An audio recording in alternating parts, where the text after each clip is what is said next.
వ్యక్తిత్వాన్ని మెరుగుపరచుకోవడానికి ఉపయోగపడుతుంది. ఈ పుస్తకం ముఖ్యంగా 6 విషయాలపై ఆధారపడి ఉన్నది. మొదటిది బడ్జెట్ ప్రణాళిక. ఆదాయం ఖర్చులను నియంత్రించేందుకు సరైన బడ్జెట్ ఎలా తయారు చేసుకోవాలో వివరిస్తుంది. రెండవది సేవింగ్స్ ప్రాముఖ్యత. ప్రతి నెల కొంత మొత్తం సేవ్ చేయడం భవిష్యత్తు భద్రతకు అవసరమని సూచిస్తుంది. మూడవది ఇన్స్టాల్మెంట్ గురించి సూచనలు.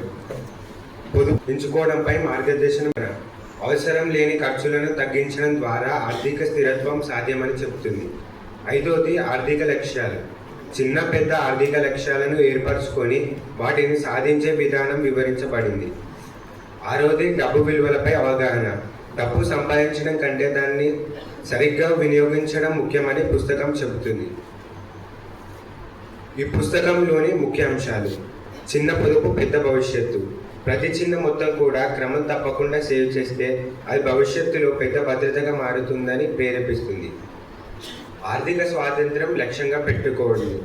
ఇతరులపై ఆధారపడకుండా స్వయంగా నిలబడే ఆర్థిక స్థితి సాధించాలనే ఆలోచన కలిగిస్తుంది.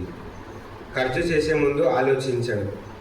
అవసరమా లేక ఆకర్షణమా అని ప్రశ్నించుకోవడం ద్వారా బాధ్యతాయుతమైన నిర్ణయం తీసుకోవాల్సి ఉంటుంది. పట్టుదల విజయానికి మూలం.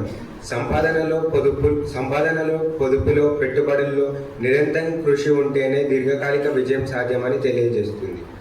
లక్ష్యంతో జీవించండి. స్పష్టమైన ఆర్థిక లక్ష్యాలు పెట్టుకొని వాటి కోసం క్రమశిక్షణతో పనిచేస్తే కలలు నిజమవుతాయని ప్రేరేపిస్తుంది. ఈ అవకాశం ఇచ్చిన ప్రిన్సిపల్ సార్కు మరియు మన అల్యూమిని అయిన శ్రీభద్రం సార్కు ధన్యవాదాలు.